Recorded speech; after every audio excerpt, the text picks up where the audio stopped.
لوړو زده کړو وزارت 13 اونۍ یکشنبه د عبدالله بن مسعود رضی الله عنه جامعه کې د دغې جامعې د نصاب او د هیواد په 7 زونونو کې د نویو تخصصاتو د ایجاد په هکله له علماء کرامو سره مشورتي ناسته وشوه.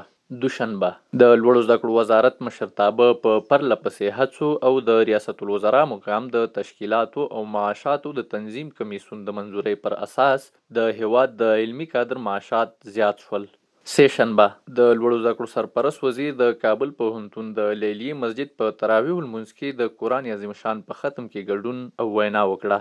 د هیواد د لوړو زده کړو په تاریخ کې د لومړي ځل لپاره یو شمېر امارتي او خصوصي بنسټونو ته د 7 نړیوالو علمي څیړنیزو او 26 ملي علمي څیړنیزو ژورنالونو د خپرولو اجازه ورکړل شوه. چهارشنبه د لوړو زده کړو سرپرست وزیر په مشرۍ د خصوصي تحصیلي بنسټونو د عالي کمیسیون نوبتي غونډه ترسره شوه.